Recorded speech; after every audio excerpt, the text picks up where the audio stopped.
Hey you guys, welcome back to the Peasant Village. It's Woodsman the Peasant. Thank you so much to the new subscribers. I'm trying to grow my YouTube channel, so if GameDev and that kind of stuff is the stuff you like, make sure you hit subscribe. And this week we're going to be talking about performance and skinned mesh renderers. And skinned mesh renderers are tricky. They're CPU intensive, and they really eat a lot of the frames that you need to use for other things. So the way I sort of solved this problem was by swapping the skin mesh renderers out for a baked version of that skinned mesh at that instant. There's going to be your normal animating model, and then when you move far enough away from the model, it swaps it out for a baked version of what that model looks like in that instance when you leave.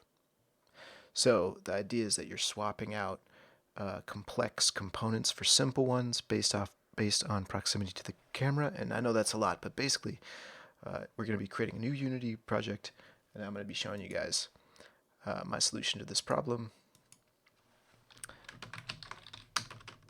Proximity camera, whatever. Test, whatever. Like to use URP. You can not use URP. I don't think it really matters that much.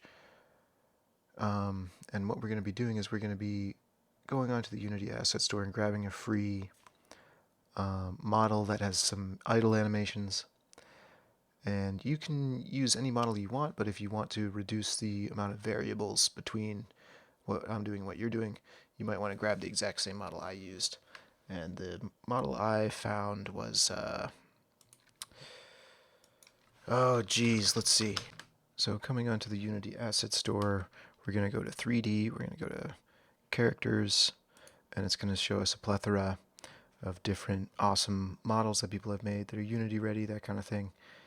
And we're going to swap the pricing out to $0. Or I think, oh, here we go. Free assets right there. So we're going to be picking through one of these. And the one that I picked was this peasant woman. I'll try to find her again. Alright, so this is the one we're going to use. So how do you get to this? You're going to be searching for a girl with clothes, I guess, in the assets bar. Let's try that. And it's going to be this third one, which is free. So this model's pretty cool. I wanted to go with the peasant theme, and it did work with this model, and it's pretty cool. So what I did was I added this to my assets right here. Click this button here, and then you're going to be able to go in Unity, and you'll be able to find it in your assets in the package manager. So once you've done that, you might need to log into Unity to do that. So make sure you log into Unity and do that.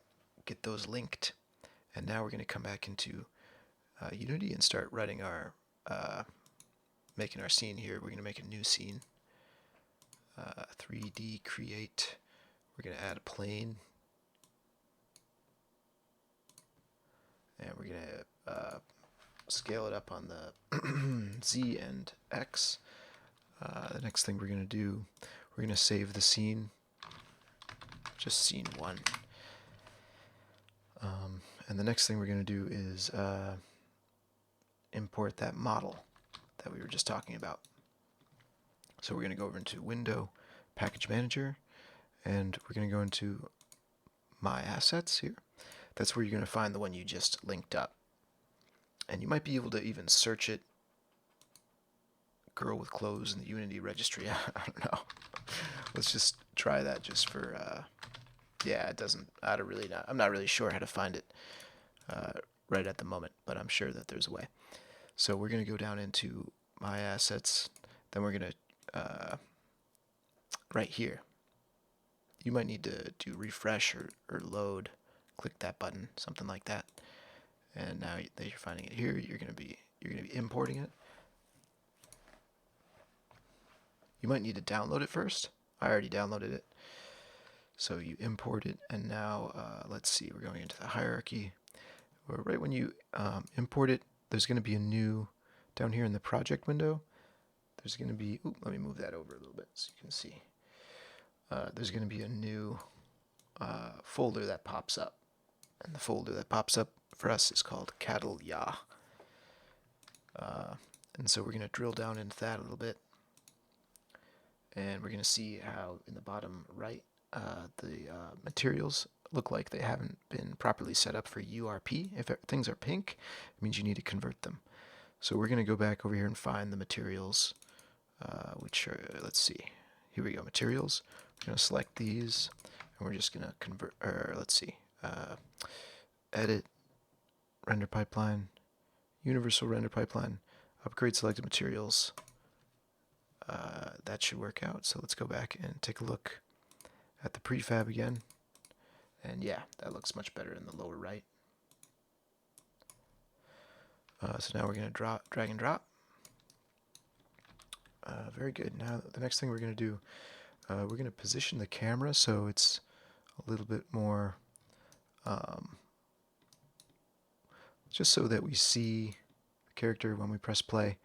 And the way we do that is we select the camera over here, the hierarchy, we go to Game Object, and we click Align with View. Now you can see that the main camera is gonna, it basically snaps the camera to be where we were just looking. See? Oops, did I screw that up? Oh, that's okay. Just a button click away. So if we press play, we should see the character model.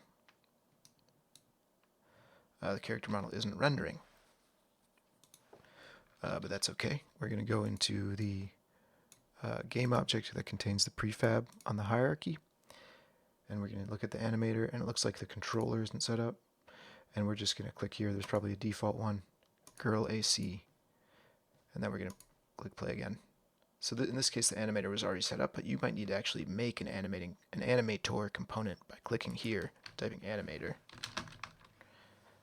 And there it is, and then building it out, which basically means putting the correct mesh in and then putting the controller in.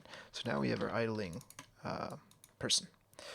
The next thing we're going to do, we want to be able to control the camera a little bit better, so we're going to be adding the simple camera controller. That's my new fave. We're going to just save that play just to make sure we can kind of move around with the camera. Cool. Go up and down. Cool. All right. So now, I wanted to show you guys what a horrible performance tank this mesh render component is. And there's a couple things that tank performance with this model that I was working with. And you'll see. But when I was applying this to my game didn't have, if you look here in the hierarchy, you can see a bunch of different stuff here. And each one of them has a skin mesh render component attached to it. And these things are sort of rendering differently. In other words, there's like a lot of different skin mesh renderer components underneath this unifying game object. And that makes things not run as well. In my example, in my game, I only had one thing that I was doing, and this technique really boosted things and made things run really nicely. So even if you do have a bunch of things in your character model under here, like arms and hair, and they're all their own separate thing, it still works, and we're going to see that here today.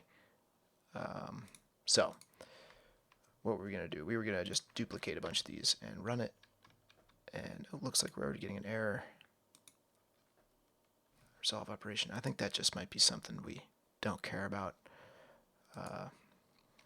It'll probably come back and just destroy us later. So no need to worry about it now. So Control D duplicates, and we're just going to duplicate a couple of these guys.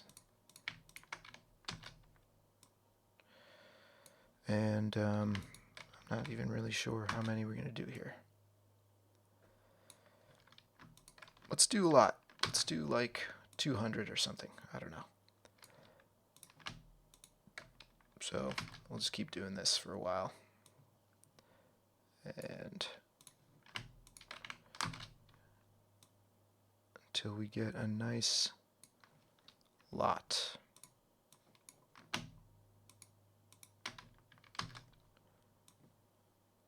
And the point of doing this is really just to show you what having this many animated components on the screen does to a game engine and how you can design your game even better. How's that look? Is that okay? So how many is that? Do we need more? Let's do more. Let's do not too many more. You know, we'll have to keep things in reason here. We'll do one more of these and then we'll call it. And that should be, you know, quite a few. You can see already my PC is struggling with it. Just to look at how many there are, select them all, then go over here in the inspector. There's a number in parentheses here, 700 something. So honestly, I'd like it to be over 1,000. We're going to do one more. I swear that's the last one. And we're just going to move this back. And now you can see we're really starting to take a performance hit. That's what we want. We want, you know, loading screens happening to do basic duplication operations. That's how you know you're getting the kind of effect you want at the 20th second. Oh yeah. So I'm not even sure. That looks okay to me. And that was 1,400, I think, maybe 1,500. 1,500 models, and they each all have skin mesh render components. I think 6 of them. So already you can see that's a lot. That's a lot of components. But you can see what I mean over here. Okay, so we have the stats window open. Let's maximize it just to have a cleaner look. So you can see I'm running at 15 frames per second. It's not playable. They're all animating, which is nice. Even the ones way in the back, we can see that. You can look at the scale slider here. Even the ones way in the back. And it doesn't run, but it's cool. It's awesome to have this many models on the screen. That's what we want.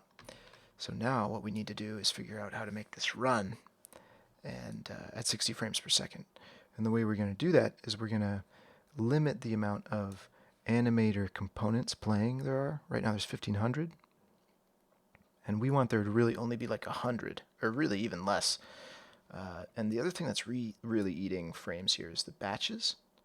And we're not going to be delving into this in this video, but we might do that in the future. But I'm going to show you just really how much a performance gain you get by doing a proximity-based skin mesh renderer system, so that only the ones in your immediate surrounding sphere or circle will be animating, and all the rest will be baked into the idle pose that they were in when your camera left the proximity distance from them, if that makes sense. So we're going to do that now, and this is the annoying part. So I don't know how long has this video been going for. Probably too long. And you're like, all right, let's get it done. So that's this part. We're going to now be writing the script. And this script is basically going to be just calculating the distance between the camera and each one of these models. So that's iterating through quite a large list. So this is only practical for 2,000, maybe less. But also you don't have to calculate the distance between each one of these models and the camera every single frame. So you could do it every umpteenth frame, and you could do the frames 1 through 4, calculate the distance of these 4, of this quarter, frames, X through Y, calculate these ones, frames Z through W, these ones, you know what I mean? And in that way you could balance the load a little bit better. But we're going to be just jumping right in here, going to the main camera here. And you might have a multi-purpose camera rig or something. Find the actual camera game object with the camera on it. And we're going to be slapping a new script on there called Proximity Manager.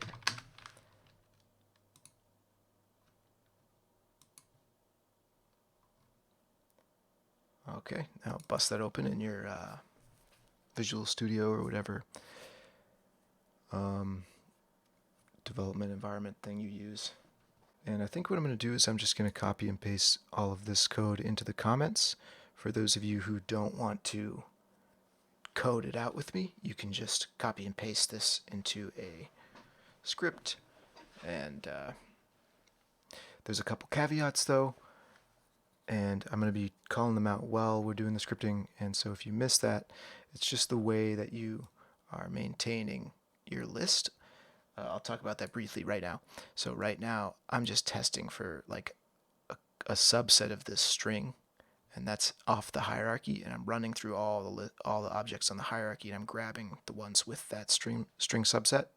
So you will just switch out what your string is that you're searching for, or you could do it a way that actually is correct, and just maintain a list of these animating models. That's all. Alright, so we're going to write this bad boy. It's just basically one function outside the start function. We're going to be writing the start function, the update function, and then we're going to be writing another function. So it seems like it's a lot, but it's really not. We're going to run through it, and then we're going to press play, and we're going to see the performance bonus that we get.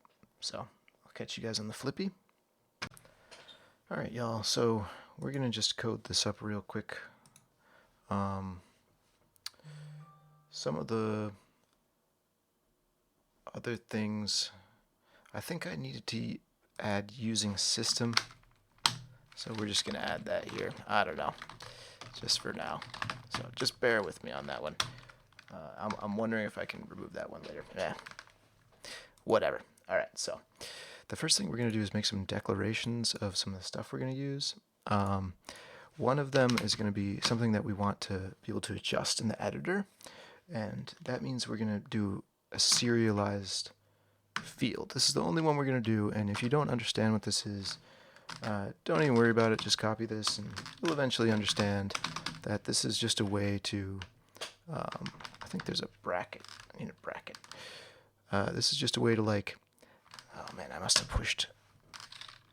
There we go. Oh, still uppercase S. This is just a way to be able to have like a field that you can adjust in the editor that you can then use in your script. I'm doing it. This is like the this is like a standard for like a constant, is how it all be uppercase. I'm doing that in this case. I'm not having it actually be a constant. You do what you will. We're gonna be then creating a game object. And this is going to be in reference to the main camera. We're going to be making a list of game objects. I spilled a bunch of coffee on my keyboard the other day. A lot of coffee. And this keyboard has been with me for so long that I was so stoked to save it, but now a lot of the keys are sticking. And I discovered that you can use dental floss to pop the keys out without one of those fancy key grabbing devices. This one's weird. This is a list of lists, okay? A list of something. List of something. So this is annoying. It's essentially, it's like think of it like a two-dimensional grid. And one of the columns is a list of meshes. And the other, it's just basically a two-dimensional grid of meshes, but it's represented as a list of lists. So if you don't understand, a lot of you have probably done that in like school or something, but it's just a way to represent, it's a two-dimensional array, it's just a way to represent a list of lists. And the reason we're going to be doing that is because each one of these game objects might have a series of meshes that were baked in it, like the hair is baked, and the hands are baked, and the torso is baked, and that's why we do that. If you're only generating one mesh, you wouldn't need a list of lists. You could just do a list of meshes. But in this case, we need to do that for we need a list of meshes, and we need a list of game object. If this feels clumsy and annoying to you, that's okay. It's just sort of like, it's one of the things I learned in college is two-dimensional arrays and like how you can use them and how they're useful. So we're going to have two-dimensional arrays, one representing two-dimensional array of meshes, one representing a two-dimensional array of game objects, and they're going to be linked such that each one of the meshes is represented by a game object, and so like they're linked together in the sense that the ith, jth element, or one of the elements in this two-dimensional array, it corresponds to the same one in this two-dimensional array, such that the indices overlap and matter. I know that's a lot, but just remember that this list of meshes and this list of game objects are interlinked with each other. That's all. Mesh template, and you're going to learn this, and you're going to realize that this is something you can apply to a lot of different programming solutions. The classic two-dimensional array gambit. Mesh template. So these mesh templates I want to talk about for a sec. Also, they're essentially something that we're going to be creating on the hierarchy, and it's just like a placeholder item with a material in it. And the idea is that depending on it, so the model that we're using uses 3 different materials. So that's a lot. Again, you could just use one material, and for the whole model. This is also, I see this done all the time. I see it done with great models, and that would reduce it would make it more efficient. You wouldn't need 3 different templates. So that's actually what we're going to have to do though right now. We're going to have to make those 3 templates before we forget. So we're going to just create an empty game object. We're going to name this mesh template. See, that E key is sticking too, which is real annoying when I'm trying to game. We're going to call that. Then we need a third. Mesh template 3. And again, that's just because there's 3 materials that we're working with in this model. The face, or I'm sorry, there's a clothes material, there's a hair material, and then there's, I just can't remember, like a body material or something like that. And that's why we need 3 mesh templates. And I'm going to put them all next to each other, just because I'm sort of, OCD or whatever.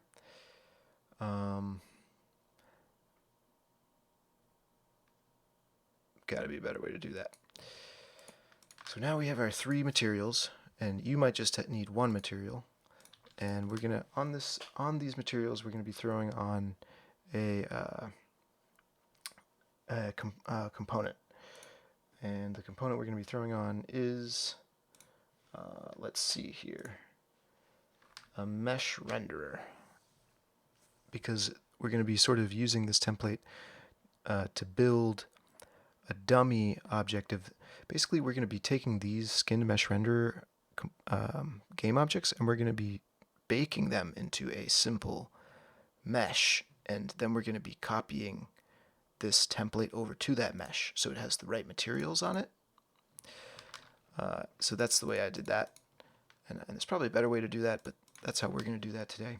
So that means we're just going to add a component. We're going to add a mesh filter, and this is the component where, oops, oh god, what have I done? This is the component that you put the actual mesh into.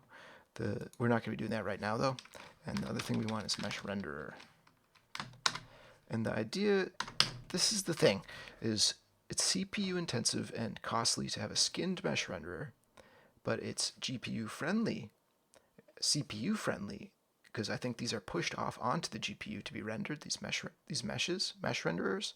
Might be wrong about that, but I think that's how it works. So it's very performant friendly to swap out skinned mesh renderers for mesh renderers. You see, and that's essentially what we're doing today. All right, I don't want this video to run that long, so we're not going to talk about it for that long, but we're going to be adding one of the materials here that we need, the clothing set material. I just know that from before. So you're going to search for clothing, find the clothing set 4. Let's move on to the next one. Same deal, mesh filter, and leave that empty, and mesh render. And we're going to need the next material, the girl texture 1. Good. Now that we're gonna do that again. Mesh filter. Whoops, not mesh collider. Mesh filter. And leave that empty, and mesh renderer. And set this final one to be the hair. This one's for the hair. Oops, wrong one. The hair material. Alright, cool. Alright, so we got our 3 templates. Now we go back into the code. Get my other one up that I'm using as a reference. So, the next thing we're going to do is we're going to start fleshing out the start method. We're going to actually instantiate some of these variables that we declared above. We're going to do a GameObject.find, and GameObject.find is sort of not what you want to use in an end product, and there's always a better way to do it, like using like a hierarchical structure and stuff like that. But in our case, and in general, I find that if you're just doing something once, it doesn't really matter. It's not that, it doesn't really hit the performance. It doesn't really matter if loading a screen up takes another millisecond. I mean, to me anyway. But I'm sure someone out there is pulling their hair out, and they're like, why don't you do it the right way? And we're not doing it the right way. We're going to use GameObject.find to find the main camera, just to get on with it. We're creating a list of all the game objects in the hierarchy. Okay. The way we're going to be doing that, we're calling a function, and we're returning a list of game objects. This is called typecasting, and it's essentially sort of forcing the type of variable that a call is getting back. So GameObject dot find objects of type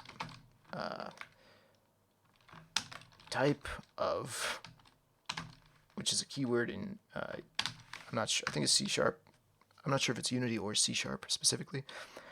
Type of game object.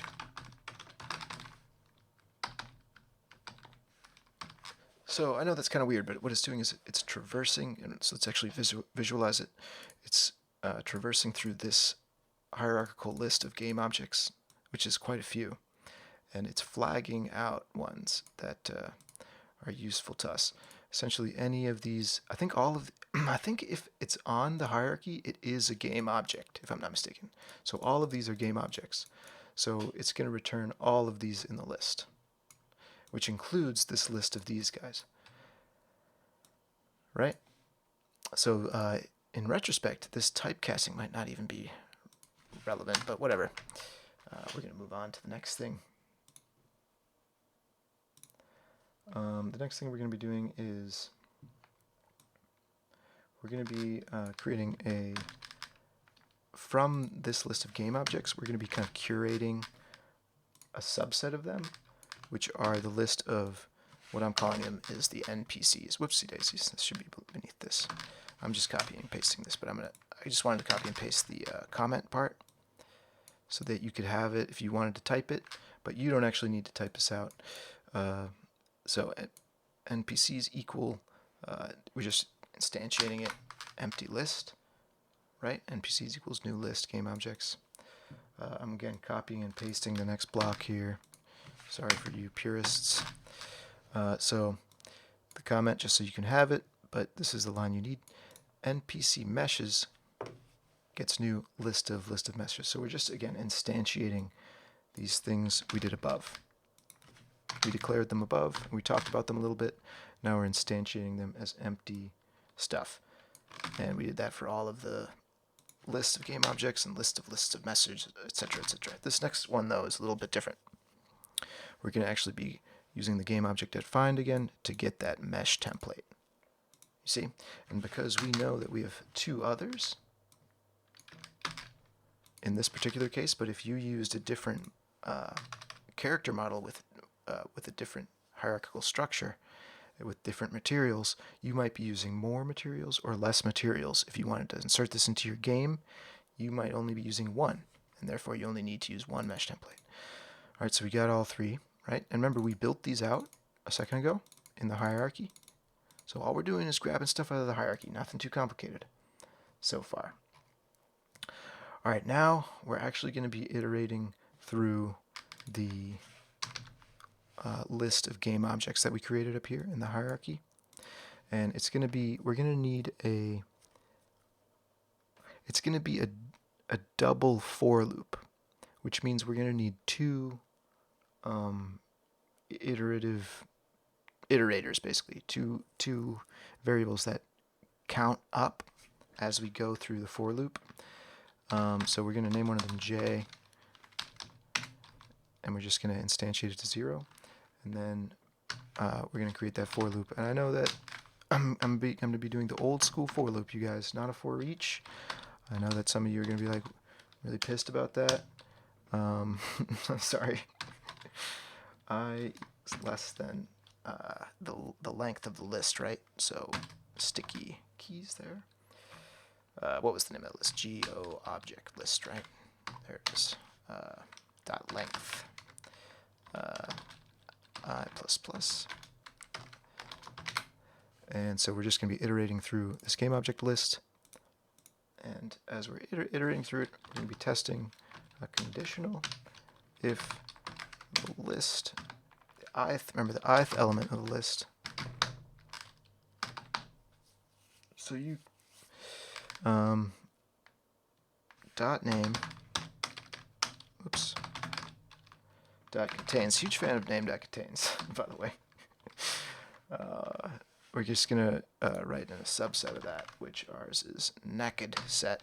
I think initially this was supposed to have been spelled naked, and hopefully I get some more views in the search because I have that word in my in my video. But obviously that's not how you spell it. So I think whoever just made this probably just English wasn't their first language. We can see who made it too, right? We should shout them out. Who was it? Cattleya. So Cattleya, shout out. Thank you so much. This is a great model. We're using it in our video, and I hope you find this video someday. But that's not how you spell naked. Anyway, let's proceed forward. Unless this is like Swedish for something. So that's our condition. If it contains, and if you're doing your own thing and it's named something different, that's where you're going to want to swap this out to something else. So ours are named this ridiculous long name, and it has this string in it, this subset, this substring, and that's what we're searching for to populate our list. So that's what we're going to finish doing here right now. So if it contains that thing, we're going to we're going to start populating this list of NPCs that we were building. So npc.add.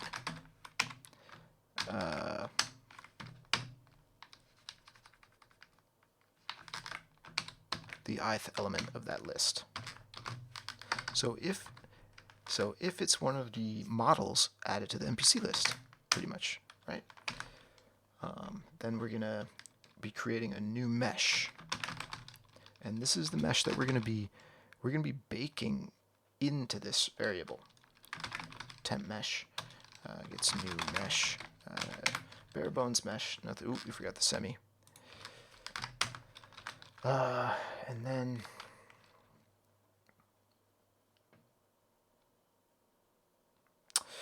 okay, so this is a little bit weird. Because we are creating a list, we're gonna basically be starting to add to that two-dimensional, basically the two-dimensional list of meshes. That's what we're going to be attempting to do up here. The list of meshes, NPC meshes, right?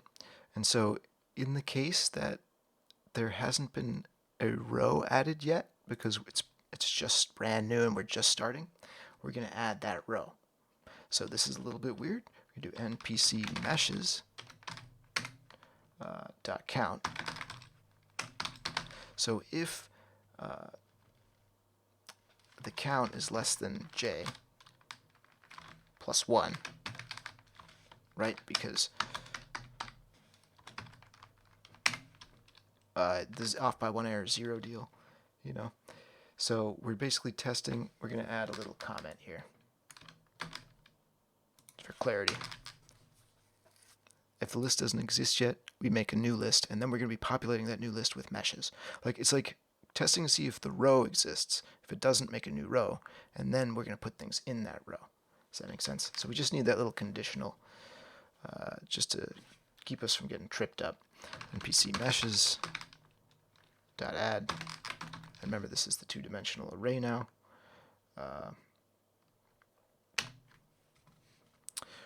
So because it's new, we're gonna. I'm sorry. This isn't the. This is adding a row of the two-dimensional array, right? So new list of mesh type. Don't forget the parenthesi, right? Then we're going to be adding that same one to the game objects one, because we're maintaining two side by side, and that'll make more sense in a bit. List of game objects. So the list of meshes, the list of game objects. Right. So we're adding a new row for each of these, and now that we added the new row, I'm going to pop this comment in. You can skip comments if you want, but I suggest you press pause and actually write this comment out, like all of the comments I've been doing. I probably should have said that in the beginning, but you can still do that whenever you want. I mean, they're all right here. So now the next thing we're going to be doing is, so we're going to need to meshify every single skin mesh renderer. Let's look at it in the hierarchy so we can visualize it, so we can understand it for real. So if you look in here, each one of these characters is a subset of other game objects with other things on them, like skin mesh renderers and materials. Now these things, what we're going to be doing is we're going to be meshifying, we're going to be baking, sorry, that's the real word we're doing. We're going to be baking the skin mesh renderer of each of these components. You see, and when we bake them, we're basically producing a mesh object. And we're going to be taking that mesh object we produce, and we're going to be putting it into that two-dimensional mesh array. Okay, and this is just like a data structure to maintain it so we can reference it, stuff like that. All right, so that means we're going to be doing a nested for loop. This is a for in a for, okay?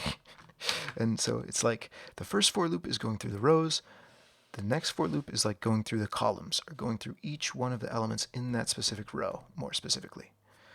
But if you want to think of it like rows and columns, you could do it like that. But it's like you're building a grid.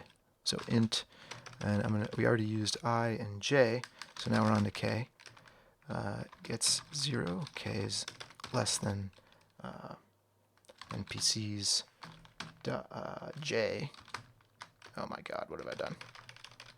NPC j dot transform dot child dot count. Okay, that was a lot. Transform dot child count. So why are we adding transform? In order to reference the child count of a game object, in other words, I'm asking the system, given this, how many children does this game object have? The answer is all of this. So you can't do that with GameObject.childCount. You have to do GameObject.transform.childCount for whatever reason. I never actually figured out why, but that's what we're doing here. And k++. So now we have our nested for loop, and we're going to be testing to see if each one of these elements underneath, remember, we're iterating through these elements now. That's what we're doing in this for loop. And for each one of these elements, does it have a skin mesh renderer? Question. So that's an if statement that we can actually do in Unity, believe it or not. So we'll do that if statement. So this is the condition that we're going to be testing for in the second nested for loop. If GameObject.list, and I believe we're still in the ith GameObject.element, dot transform dot get child k. So it's, oops, okay, what do I do here? There we go. So the I and the K are referencing the coordinates on the grid. So now we have, this is the ith, kth element. Like, it's like Battleship, basically. Okay. Go list, K, child. Oh, I'm sorry, this is not brackets. This is parenthesized. We're calling a function on that. Dot get component.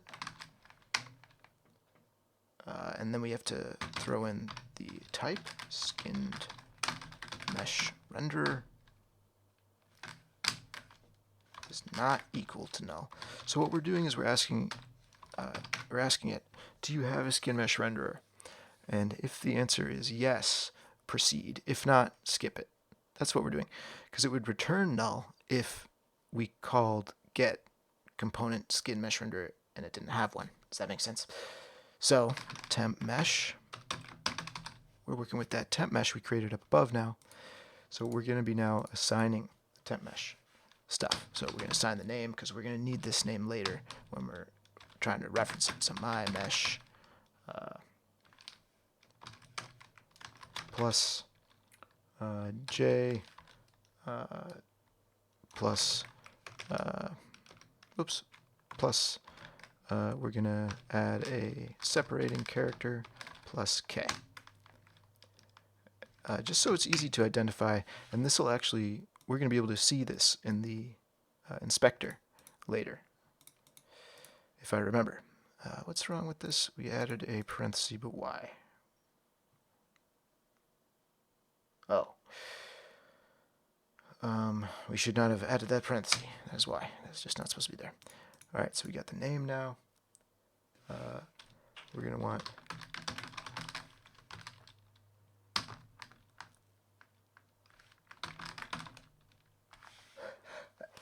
excuse me. We're going to be NPC meshes, the jth element now, which I'll... So j, why are we using j now? Why are there so many of these i's, j's, and k's? So if you remember, we instantiated j in the outside. And the reason we're instantiating j is because we're iterating through a list of things that we're going to be pulling a subset out of. And this is the index for the subset, and I is the index for the total list that we're curating from. So we're iterating through the whole hierarchy, just so we can visualize it. I'm gonna have us look at it here. We're iterating through all of these, and if it's one of these, we put it into our list, and if not, we don't. And so this subset is indexed by j. Okay? So that's why we're referencing NPC meshes j, because this is the in the first iteration, this is the 0th element of the list of lists.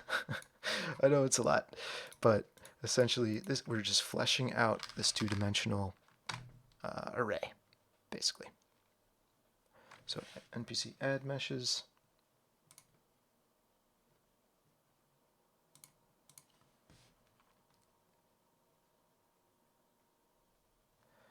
The next thing we're going to be doing is creating a new temporary game object. Gets new game object. We're going to name it the same name as before. We're going to drop the my though, just to have some kind of difference. Oops.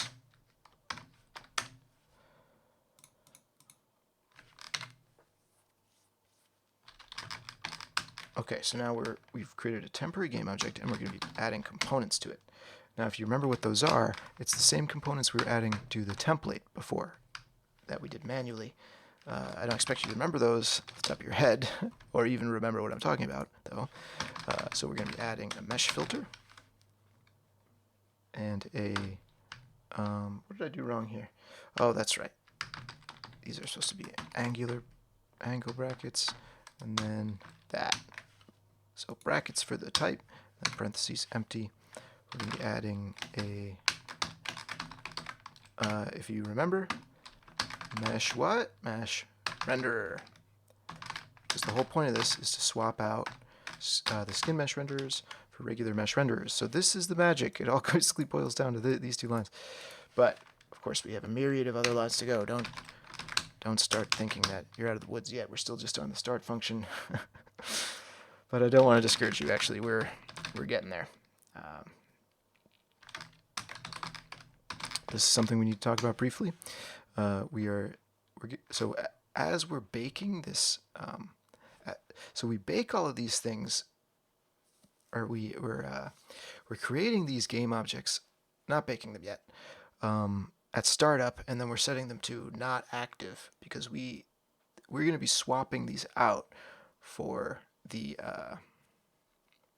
skin mesh renderer, and at first we have the skin mesh renderer. So we're setting, by default, these are just being set to false in terms of being active, and we're going to activate them later when the camera goes into the closer proximity. So MPC meshes, this is the last line of this nested for loop, I swear.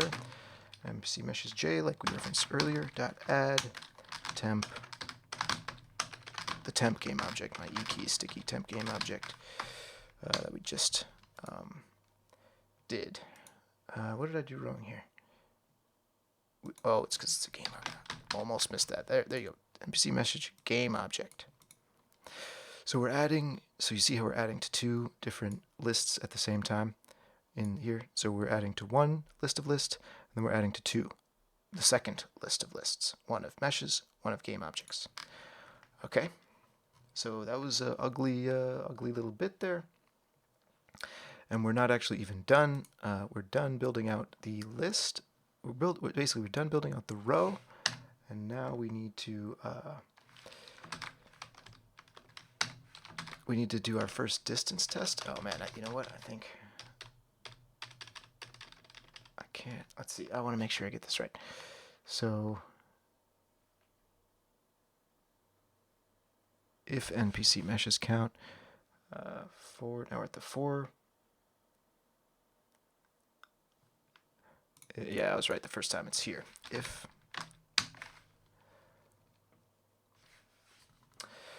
all right, this is the first time we're going to talk about this bit. This is basically between the swapping out of the skin mesh renderers to mesh renderers.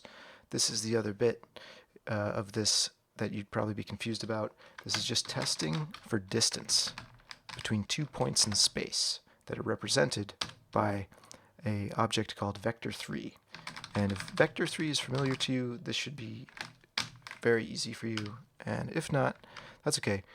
So in order to do that, we call the distance function on the vector3 class, and we pass in two, and this is going to return a float, and we're going to pass in two vector3s.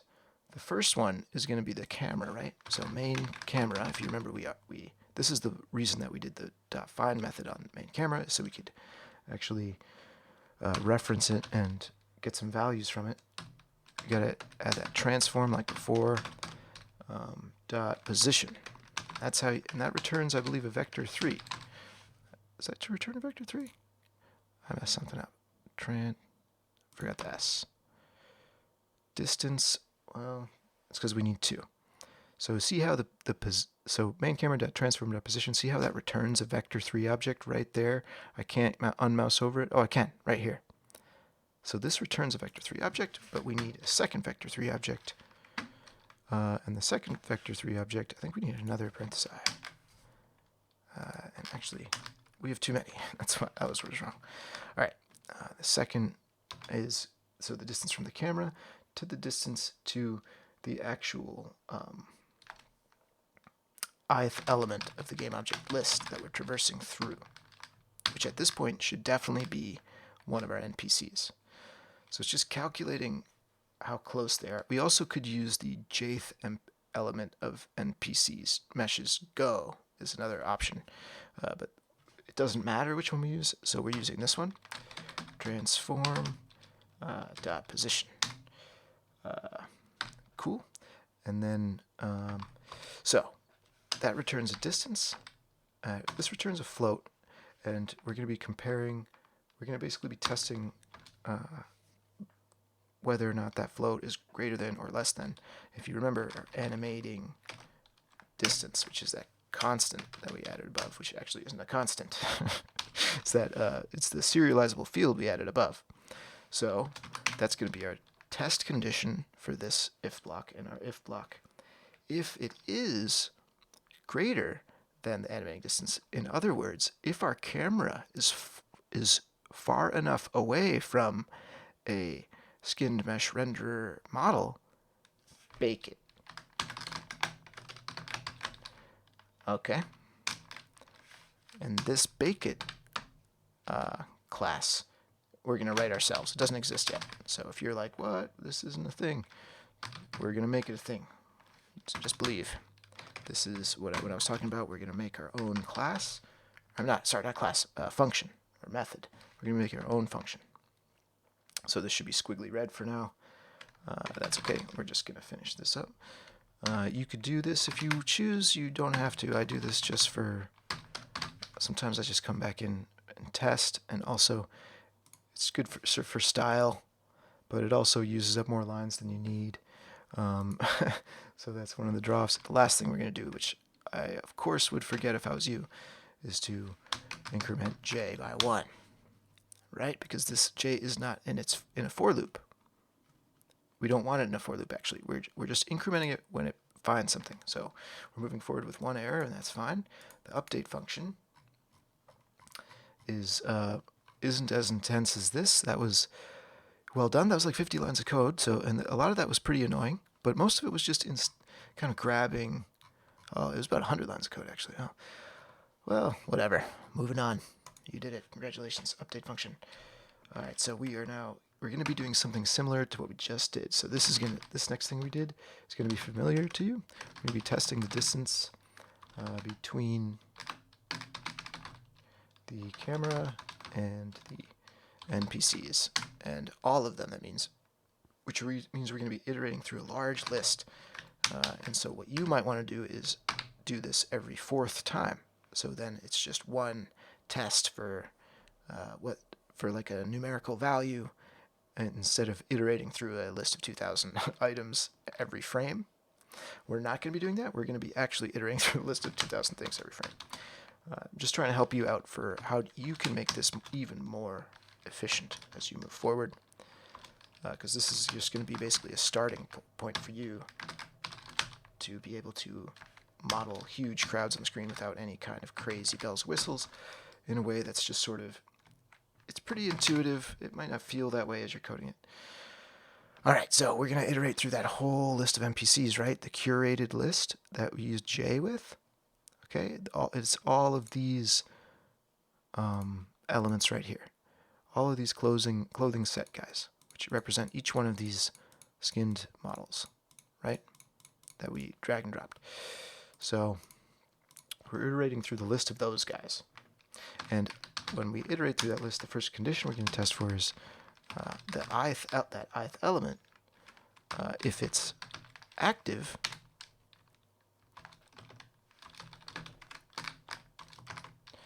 if it is active, we're going to be testing the distance. And so if you remember vector 3 dot distance, I think we might be able to just copy and paste this one, right? Main camera, and we're going to have to change that list around though. NPC I. That's why. NPCs I.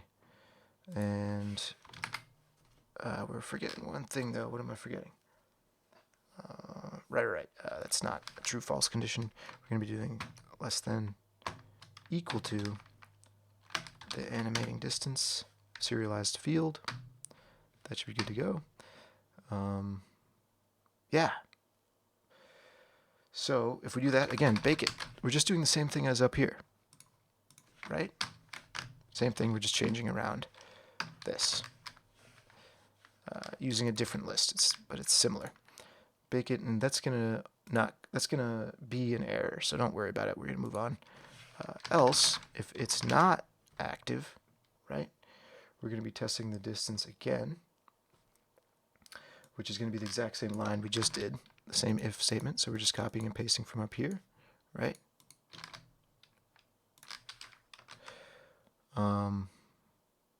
Just want to make sure that's the same. Yeah, it looks the same. If that, else if that, we're going to be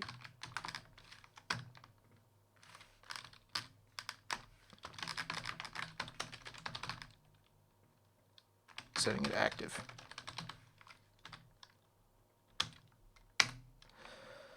Right, so essentially, if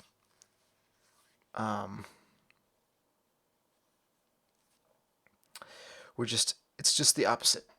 So this one's saying that if the distance between the camera and the NPC is less, oh, you know what? That's why we screwed that up. This is supposed to be. Right, okay. So let's read that again. So check to make sure that these are different, you guys, because I think the copy and pasting might screw that up. This one's supposed to be greater than, this one's supposed to be less than or equal to, right? So this is saying that if the camera and the distance between the camera and the NPC is greater than your animating distance cutoff, bake it into a mesh renderer.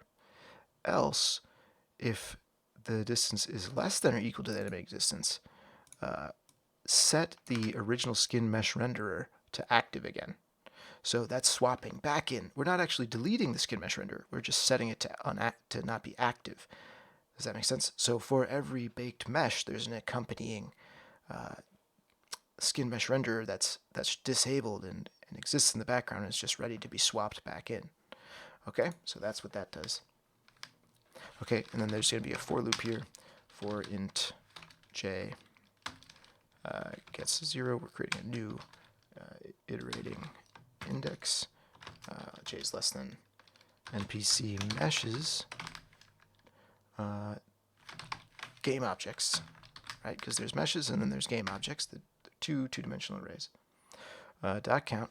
So if the size of the row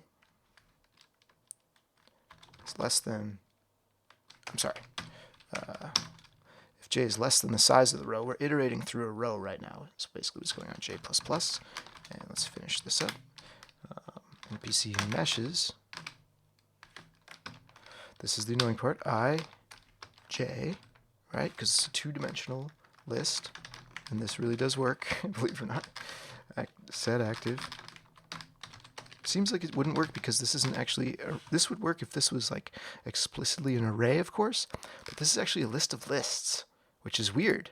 But the ith and jth element, you can use it like it was an array like this, and it does work, which is really, really cool. I can't remember if that's true for Java or not, or whether this is like a C# thing, or whether this was always true. So sorry, that was actually supposed to be set active false, and I think what's going on here? The ith, jth element, NPC. Oh, it's because it's not meshes; it's game objects. I should really have this be called NPC game object, not meshes game object, but it's too late. It's done. It's done. So it's going through and setting all of to set all of them to false, basically. So again, to visualize, so it's going in here and it's setting these all to false, because we set the accompanying other one to true. Or I'm sorry, it's setting. Let's just move on. The point is that when one thing is true, the others have to be false, and when the other thing is false, the others have to be true, and we're swapping them out. And we have to swap out a list of things because we have a list of elements that we're baking here. 1, 2, 3, 4. So we have to swap out. We have to deactivate the entire list of things. Okay? All right. You did it. That's the update method. This is the last method. Bake it. And bake it has the magic that we're going to be talking about. All the rest of the stuff, all that you really were doing is swapping out mesh render for skin mesh render and you were building two-dimensional lists, referencing the hierarchy, and doing this distance test to test the distance between the camera and these things in your lists that you built. You're not really doing any real baking, and so now is when you're really going to start to learn the thing, and you're going to upgrade your Unity skills. This is another little upgrade for you. So you're going to want to be able to read the summary and the stuff in your method as you write it. So we're going to triple forward slash. Okay? Triple forward slash is special. If you enter, oh God, what did I do? Triple forward slash. I can't remember how to do this.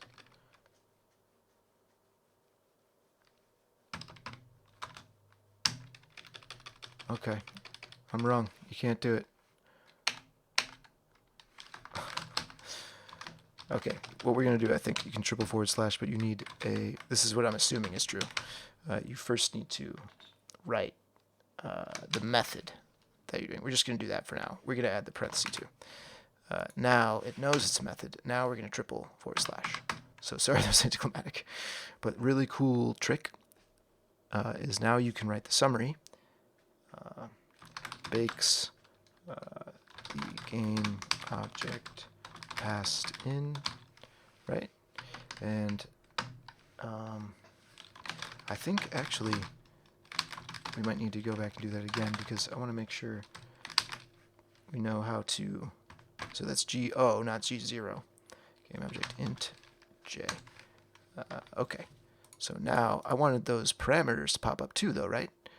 And they didn't. So I'm actually just going to cut this out real quick. We're going to delete that. We're going to triple deke again. And now the parameters are there. You see that? Isn't that dope? So now we're going to write what the parameters are. Baked. And the jth element. I'm not really sure exactly how to describe that. All right. So now, if we were to, just to show you what I mean, if we were to call this method now, this.bake, you can see a bake, it's in there now, and it even has a description that you wrote. And if we go further and we start typing in the parameters, GO is a description of what GO is. So just a little quick thing, description of J, what J is, right? So if you remember that triple deke, remember that triple forward slash gets you that summary, but you gotta, as we just learned, you gotta write the method first. Thought I'd just throw that in for you guys. Some of you already know that. You're probably annoyed.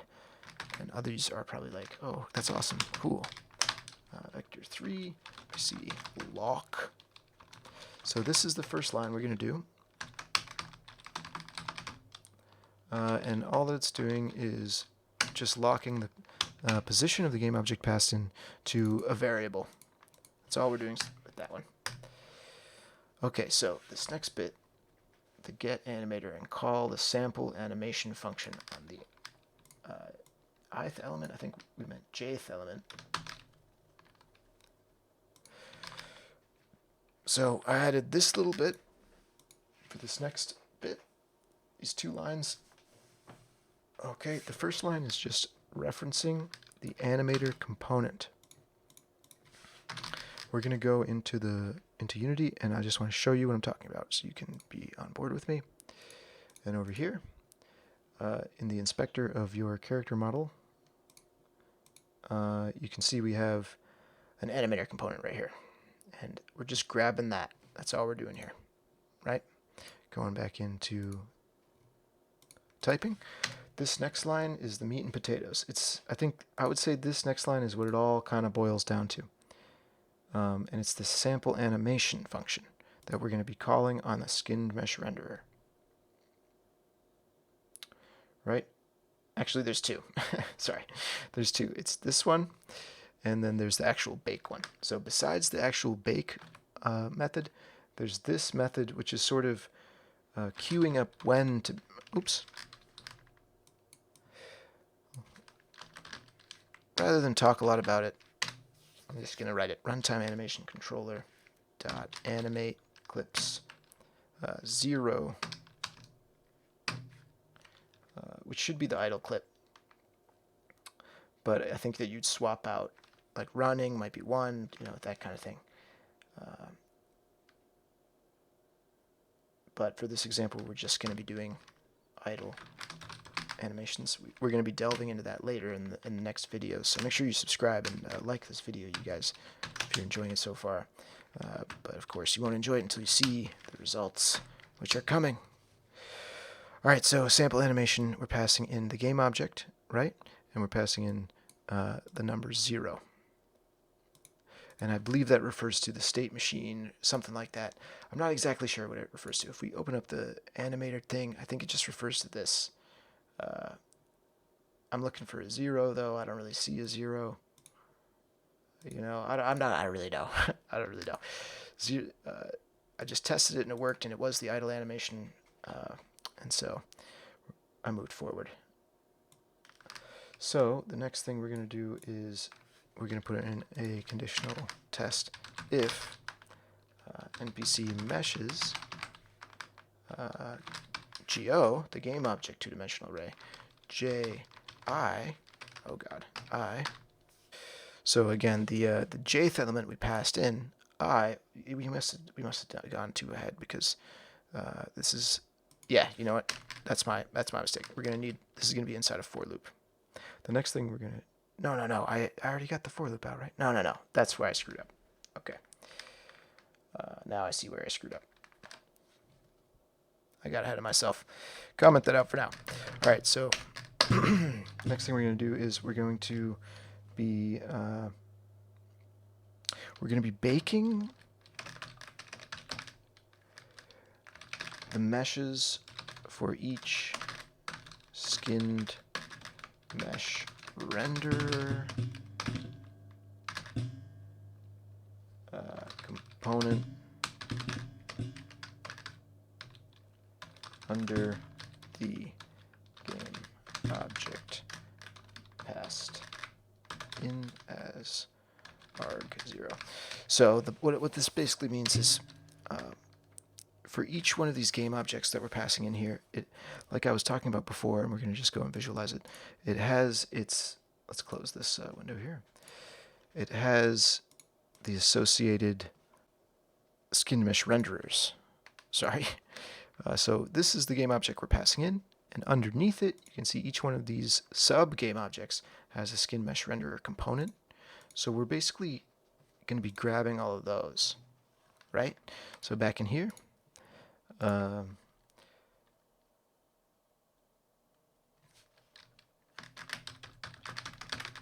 skin mesh renderer array. We're going to be calling a function list of skins gets go game object dot get component in children. So what this does is it returns all of the type of, it returns a list of all of the skin mesh renderer components that I was just talking about in a nice list. And now that we've done that, we can iterate through that list and we can bake each one of them. Okay, so that's what we're going to do we're going to do that right now with this for loop. Int I gets, you know me, I is less than list O skin. So we're just iterating through the list of skin mesh renderers. So it's that dot length and then I plus plus.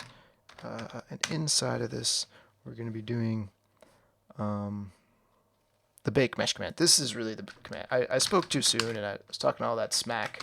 This really is the meat and potatoes of this whole thing. So we're gonna do, this is the ith list of skin. The ith skin mesh renderer, in other words, is gonna, so you can on a skin mesh renderer, this thing, you can call the bake mesh function on it, right? So we're gonna see if that's possible. Bake, yeah it is, and I didn't write that. See what I'm saying? It's not bake it, it's bake mesh. This is something that exists in the API that we're going to piggyback off of. Bake mesh NPCs, NPC meshes, go, jth ith.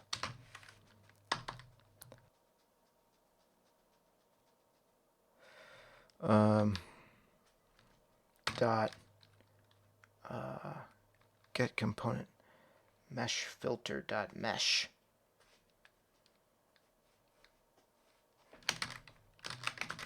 Okay.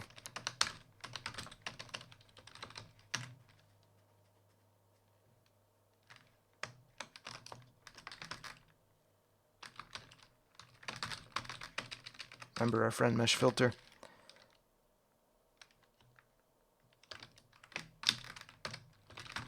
So this is a long line. Just to visualize what it's doing, essentially this list of game objects, it's finding. Let's go in here and look at what's going on. So, for example, like this element right here, it's going in and it's finding this, and it's baking it.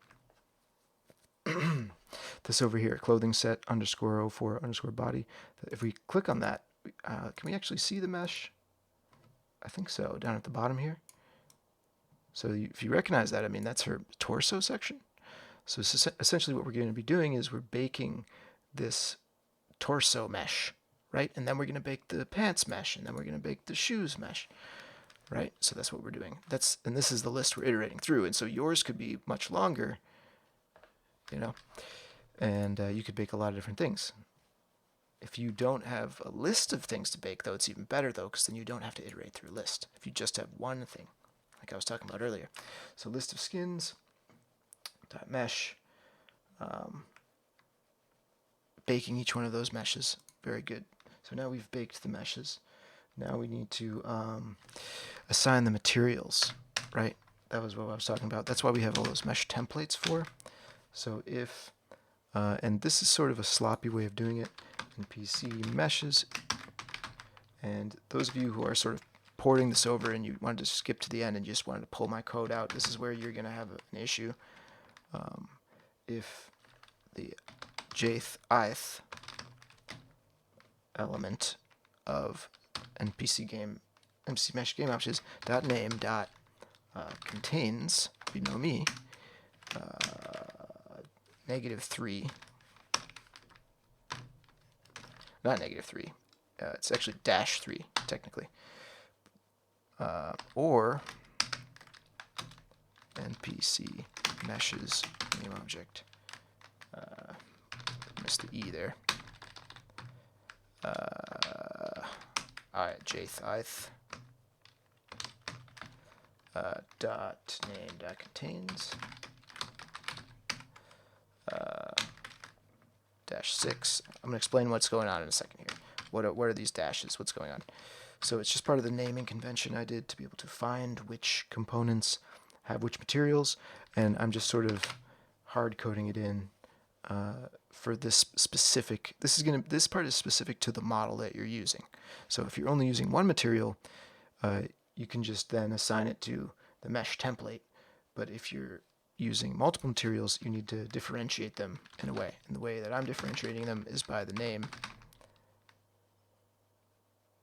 So if so if it's 3 or 6, game object ith jth dot get component mesh renderer.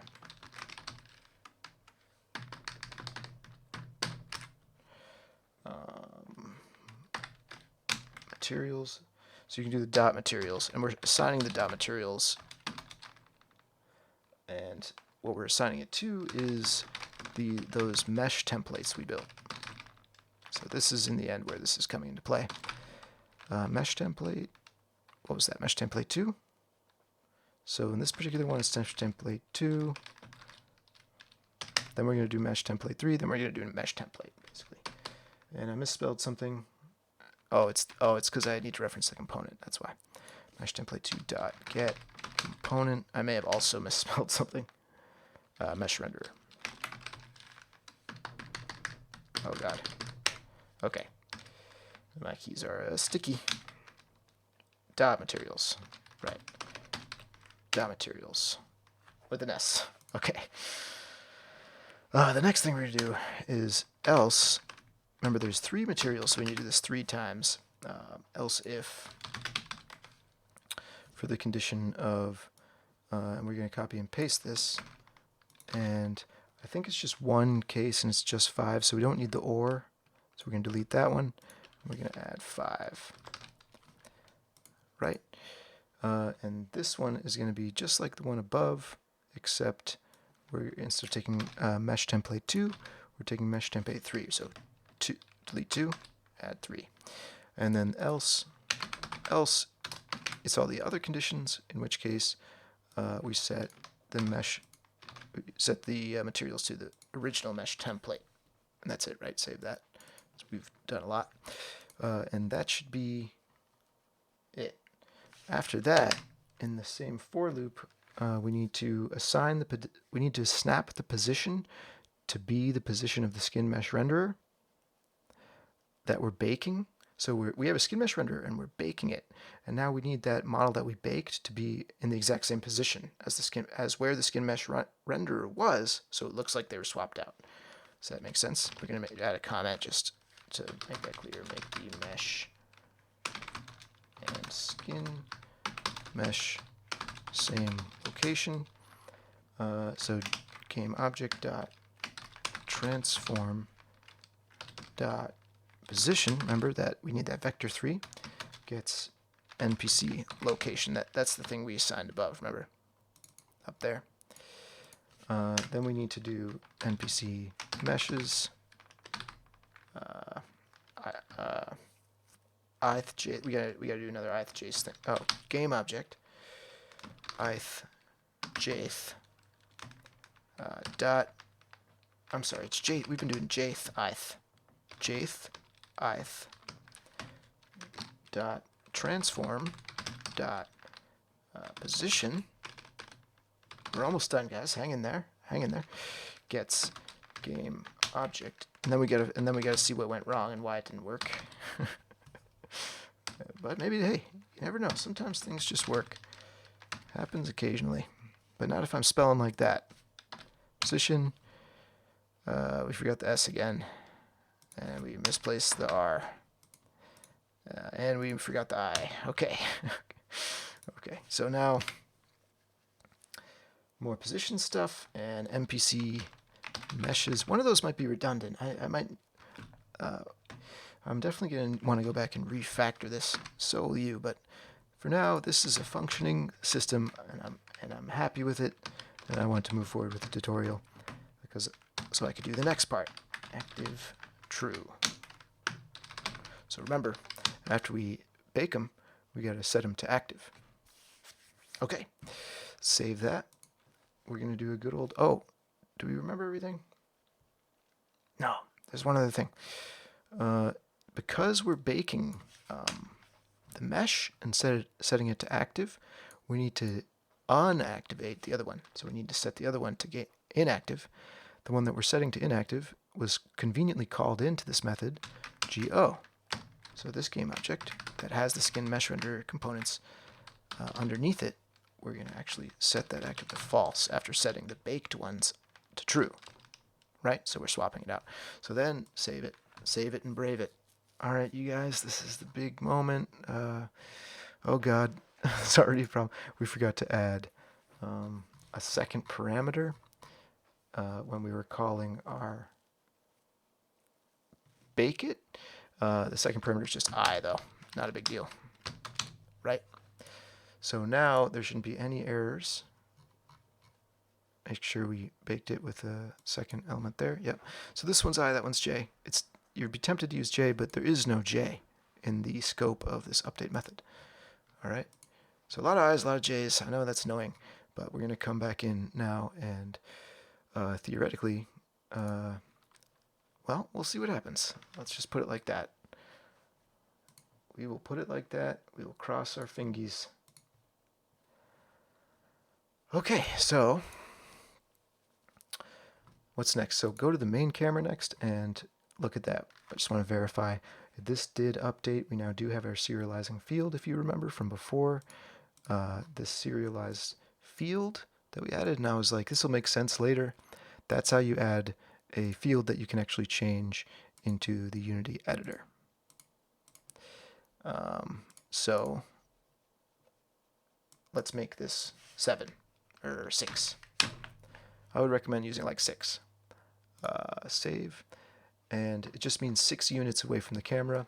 We'll be swapping out mesh renderers for skin mesh renderers for mesh renderers rather. All right, so if we press play now, oh, you know what? First, let's press play with it unactivated, just to see, just to remind ourselves about what kind of frame rates we're getting. And so we can groan and be like, oh my god, 0 frame rates. Oh, look, I screwed up one of them. Oh, that was strange. I don't know what went on. I think it's just like the camera culling or something. I didn't draw that one. Well, ignore that. For now, we just want to get them all on screen, and they all are animating. Zoom into the back to see their little heads moving around. And we're getting 13 frames, 11 frames per second. Completely unplayable, but they are all animating. They all have skin mesh renderers, right? Okay, so 13 frames, right? You heard it. 13 frames. I wanted to position the camera into a location more comparable to where we just were. Real quick, game object, align with view. And then I just want to play it, and I want to make sure that it is at 13 frames without even moving the camera around at all. Yeah, same deal, 14 frames. All right, so now we're going to tick on the script that we wrote. And finally, we're going to be seeing what kind of performance games we get if it doesn't just crash or just straight up not work. We'll see. You don't really want to do this. You want to be incrementally doing things. Oh, look at that. It doesn't even work. All right, let's see why. So we're pausing it. We're getting a argument out of bounds exception. It doesn't really know. What, did it just delete something? That was weird. Let's do that again. So sometimes the nice stuff is actually in here. So start, and then bake it got called, and now we're flying out of our boundaries here, which means I just got one of these. I got J wrong or I wrong or something like that. So I just need to go through and see. This is looking, oh no, look at that, IJ. That could be it. So we're going to go in and we're just going to tighten this up. I think I screwed one of those up. So in our bake it function, we're going to make sure, yeah. So all these are supposed to be standardized IJ. So I don't know how I messed that up, but I did. And you might have messed that up too. So we're going to do JI. They all should be JI. And I remember I got tripped up on that before, and I caught myself, but I think I got tripped up on it and didn't catch myself a couple of times. And that's all that happened there. All right, so we'll save that, and hopefully that'll work. Just want to save it and save the project. Unplay. I might not have saved it because it was in play mode when I hit save. Oh God, you see that? Oh God. Well, I think that actually means it worked. All right, so we saved it, right? We're going to press play again.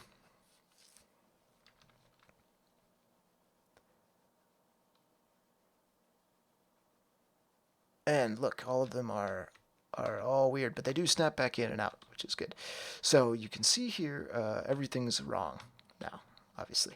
And the problem is that it's just offsets of these children components. So we're going to go into, I'm wondering, oh geez, you know what? We're going to need to build these all out again, I think. Unless I can just change, you know what? I don't think I can. We're going to delete all of these guys. Sorry guys, I know that's annoying. And then we're going to fix just one of them. Oh wow, look at that. Everything's all screwed up for this one over here. I don't think I've ever seen that before. Okay. So let's see here. I think it's because something is set to not being active. I would like to fix that before we move forward. but it's the body too, right? So something's up with the body,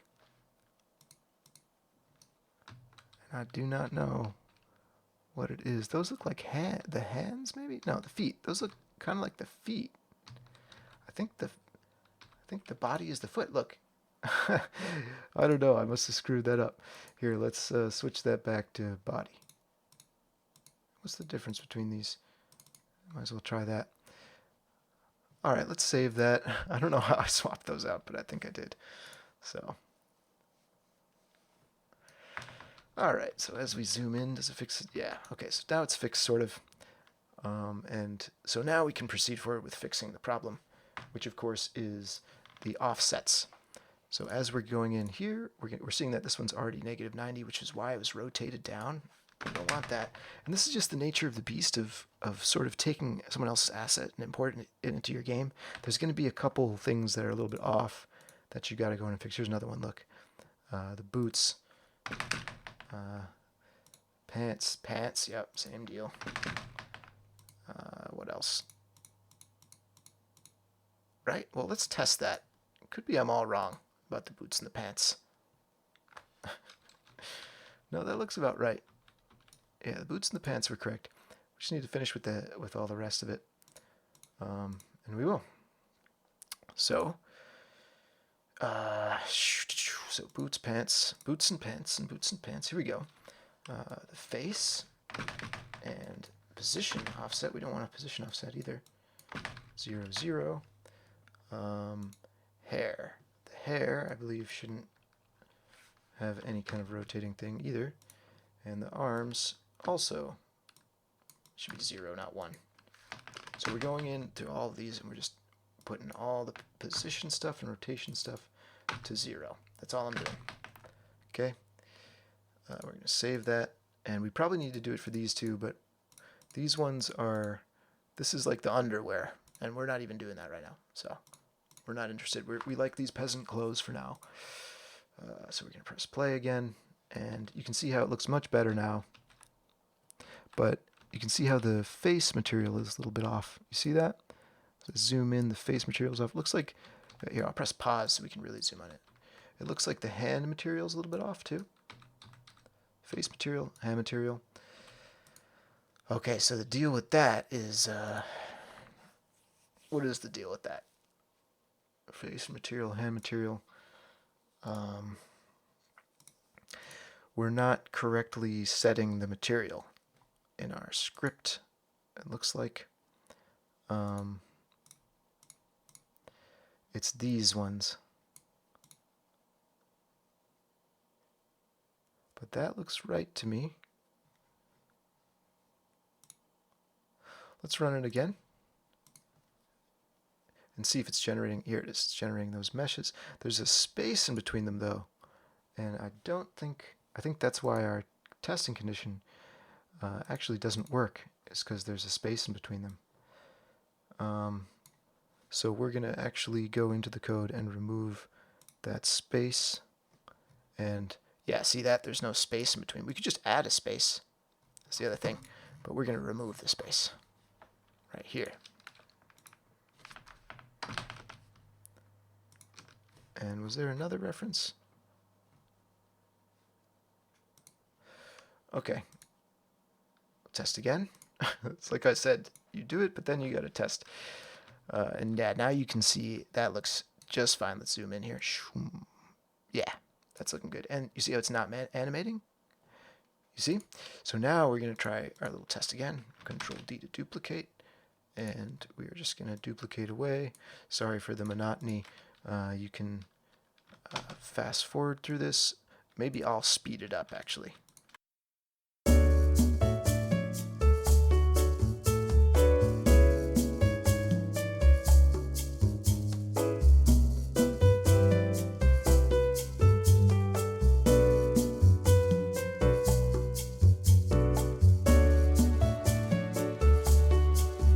I believe it was 19 last time. All right, so now I believe that should be good. And we have the same amount now, 1500-ish. Let's see, we are in the scene mode. We might be able to just drag it. Wow, you can do that? That's cool. Oh boy, maybe you don't want to though. Oh boy, here we go again. So the number up in the upper right now should be 1500 something. I just wanted to verify that's true. So it took 21 seconds to do our thing last time. Yes, 1500. Yep. Let me move that over a little bit so you guys can see a little bit better. All right, so we have our 1500. Let's go ahead and put the camera in the right place like we did before. That's looking good to me. It's comparable. Highlight the camera, game object, align with view. All right, so if we press play, this is basically it, you guys. This is the real test. So you can see how all of them are swapped out to skin mesh render. As we get close, we're going to start to see animations in the ones that are close and not animations in the ones that are far. Sporting about 60 frames. That's pretty good. So 60 frames. And again, it's like the illusion that they're all alive, but as you get in the distance, you don't notice that they're not moving because those ones are in the distance anyway. But of course, between me and you, after having done this, we can obviously see that the other ones are not animating. So this is sort of like, it's just a smoke and mirror to apply to the player, and then we're gonna be doing more with this also, such that the ones in the distance will be animating potentially in the future without even using a skin mesh renderer, or in other words, an animator component. And you can see how we have 138 animator components playing. Let's see if we can max out animation components here. We got 300 something, and it's still running about above that magic 60 frames, though perhaps not very consistently. 270. It looks like the most we get is about 300 something. So at 300 something, it's running at, really 60. It really is consistently running at 60. It feels good too, like I could play it. And also, there's all this stuff going around, and I'm updating these things. Why don't we go ahead and maximize it just to get a better feel? So there is a little bit of chug here and there, but it's almost fluid and playable. Okay, so we're just going to go back, and just for the sake of stuff, we're going to turn it off again and do that same thing again. Right? Because this is the fun part. This is play. This is playtime. The grueling part is over. We can now tinker with things. So you can see 12 frames per second. No, sir. That is just no good. We're getting in here. And way back here, animating components playing 1500, because there's 1500 models, right? So we broke that. We took ours down to 300, and it was running at 60 frames per second. Now, a side note, batches is unreasonably high, I think, in this case. And that's part of the reason is because our dudes really are made up of a lot of sub things. And so I believe a way to get that down would be to take these meshes. Actually, I need to play again to show you what I'm talking about, because these aren't the meshes. These are the components that we baked the meshes from. But essentially, now you can see, we got to turn that script back on again. Sorry, bear with me. Turn our script on. So because our camera's going to start so far away, all of these things are going to be baked meshes. They're going to be rendered by mesh filters, not skin mesh renderers, in the idle pose, right? And if we go down and we actually expand on one of these guys, if we look at one of these meshes, you can see how there's 5 of them. Can we actually zoom in on this specific one? Can we click one? How do we do this? Zoom to. Is there a zoom to thing? Align with view, maybe? Oh, God. Control Z. Move to view. No. Oh, God. Control Z. Whatever. We'll just play pretend. So one of these isn't actually a... well, when we zoom out, rather, we press pause. Now it's a static model. If we zoom in, one of these isn't just one mesh. It's actually like 7 or like 9 or something, right? And so that's why we're getting so many batches. Look, 17,000, that's an absurd amount. You see? It might be something, I think that's what it is though, right? Because 1,500 times 10 is about 15,000. So you can sort of get the idea that if you could actually take these and bake these into one, the batches would dramatically go down, and maybe the tries and verts, or maybe a couple other things, maybe the set pass calls. And at that point, you're going to see just exactly how much of a boost you really get. And the way that I wanted to show you guys that was by actually showing you guys my project that I was working on. At this point, we just have so many of these. We have too much stuff that my computer's doing. We're going to stop this. And the idea is that my project, oh God, is it even going to open it? Yeah, it's opening it. So my project doesn't have a bunch of sub game objects within the game object. I don't have multiple skin mesh renderers. I just have one. And also the model I'm using, it's more intense with its skin mesh renderer because there are more bones. So the less bones you have, the less data you have to calculate. So on mine, I'm going to pull it over right here. This is my project, and I have far fewer character models, right? But it's the same idea. I have a character model with skin mesh renderer. You can see right here. Oh, you can't really see, can you? Sorry, let me fix that. So you can see here, if I drill down here, you can see I have, just like before, we have our bones, and on ours, the bones were called something else, I don't remember. But here's my, ignore level of detail 1, 2, and 3. I'm not really doing anything with those. I basically take this mesh and bake it. And this, not mesh, sorry, game object. And if you look in the inspector over here, you can see it has a skin mesh renderer. So that's why I'm able to bake it. But also, I don't have a bunch of different components with a bunch of different materials. You see, this material, all these materials can be wrapped up with one mesh template.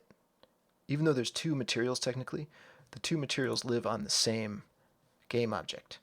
So with one mesh template, instead of 3, I can represent. So the idea is that I'm representing all of these with one material, as opposed to the 3 materials we were using to represent these gals. The hair, the face, and the body or whatever. I forget which 3 it was, and the clothes or whatever. On this one, I'm going to run this for you now so you can see what I'm talking about. So on this one, because we have less batches, way less batches, 200, we're maintaining a much higher frames per second. Also, there's just way less models too, right? But as we're coming in, you can see how profound animating components, right? 0. Now it's swapping them in. And you can see we're just kind of subtly idling, but the ones in the back aren't idling, right? Just the ones in the immediate front. And we're maintaining that 80 frames per second, 70 frames per second. And we're just, maxing out at about 50 animating components playing at once. And those batches are way down in our case. But you can see the frame rate isn't actually that much better. And that's for a lot of reasons. But as I zoom out and we have 0 animating components playing, you can see our frames go way up to the 400s. And there's our little frog model. I was playing with that before again. If you remember him, just love that frog model. So if you get an idea, there it is, you guys. There's the dream. I know that was a long video. That was probably over an hour. If you did break your way through it and didn't just click to the benchmark, congratulations. That was hard. You learned about comparing vector 3 distances. You learned the distance command on the vector 3, basically. You learned about the sample animation function, just to sum everything up. Let me just show it for you guys so that you know what I'm talking about here. It was this one, sample animation, right? And that's like setting up the pose for what you want it to sample. So it could be you didn't do that, and then it would be swapping it into T-pose, but you don't want to do that. You want it to be swapped in to the position it's playing in that moment. But in our case, I just did the 0th frame of the idle animation But you can see that if your character was doing a different animation as your camera passed out of it, you can then swap in that specific animation and not just do the idle animation. So that was animation clips, sample animation, right? You call that on an animation clip, okay? And you get your animation clip from the animator, right? We're referencing the animator. Okay.